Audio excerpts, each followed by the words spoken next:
You know this face. Even if you don't know his name, you know this face. It's on streets. It's on squares. It's in the history books on 2 continents. In France. In America. Lafayette. The hero of 2 worlds.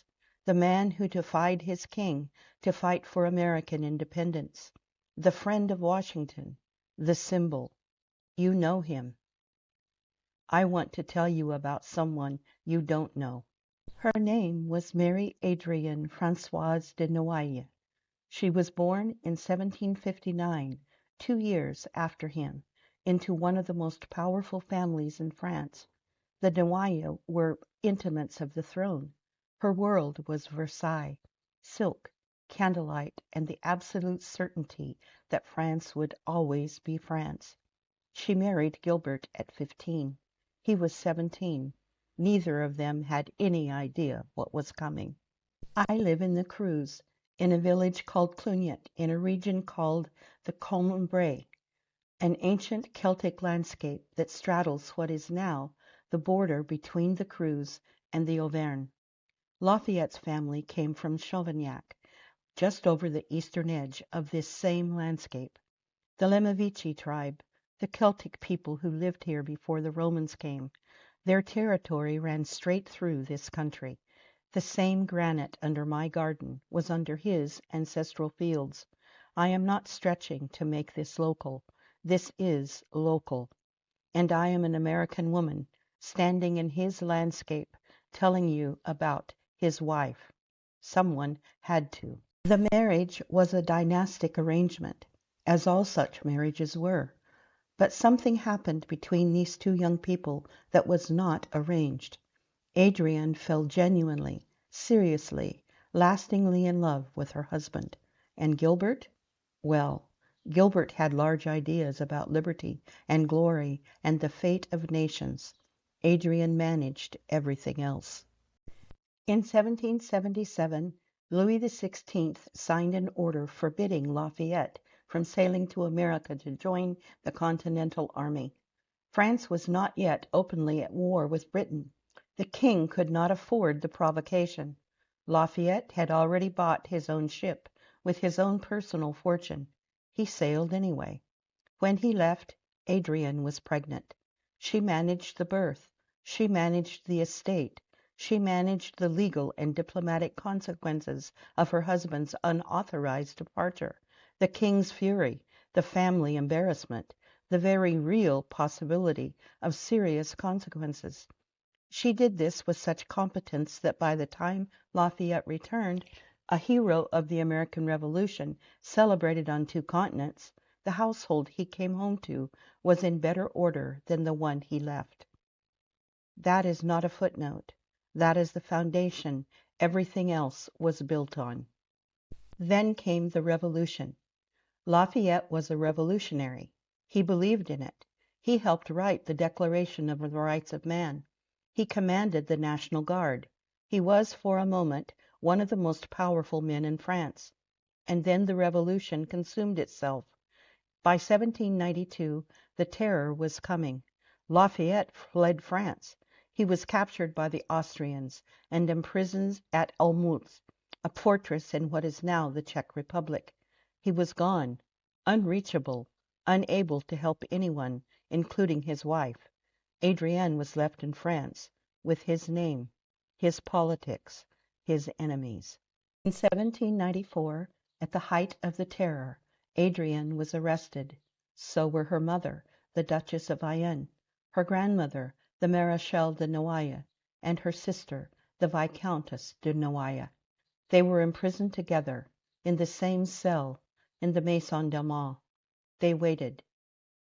On July 22nd, 1794, a single day, Adrienne's grandmother, her mother, and her sister were guillotined, within hours of each other. Adrienne was in the same prison. She was not called that day. No one has ever fully explained why. 9 days later, Robespierre fell. The Terror ended. Adrienne walked out of prison alive. Her mother, her grandmother, and her sister did not. She could have stayed in France. She was free. The danger had passed, mostly. She had 3 children. She had what remained of the family estate. She had reasons to stay. Instead, she went to Olmütz. She requested, and was eventually granted, permission to share her husband's imprisonment. She walked into that fortress voluntarily, with 2 of her daughters, to be with a man who could not be released, and could not protect her, and could offer her nothing except his presence. She stayed for 2 years. I have read a great deal of history. I do not know many people who have done that. They were eventually released through diplomatic pressure that Adrienne herself had worked for years to build, writing letters, cultivating allies, leveraging every connection she still had. She did not stop working for his freedom while she was imprisoned alongside him. When they came home to France, Lafayette resumed his public life. He became, in time, the hero of 2 worlds again, the symbol, the name on the streets. Adrienne came home too. She was worn through. She spent her remaining years restoring the family estate at La Grange, managing the finances, raising their children, writing letters she never published, practicing the Catholic faith that had been the center of her identity through everything, the terror, the prison, the years of exile and loss. She died on Christmas Eve, 1807. She was 47 years old. Lafayette lived until 1834. He was 76.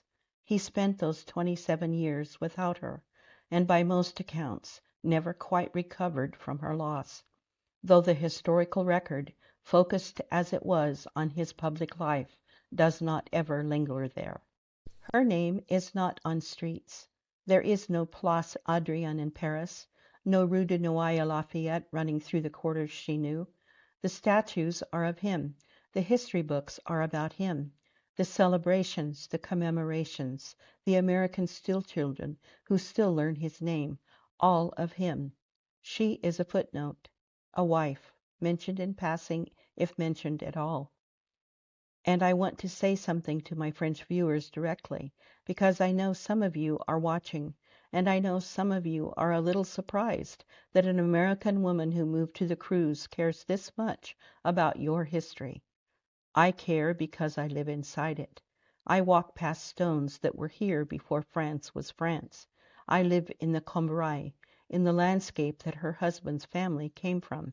And I have learned, living here, that France has a habit of forgetting its women. Not just Adrienne. Joan of Arc is remembered, but as a symbol, not a person. Marie Curie is one of the 50-franc notes, the old one.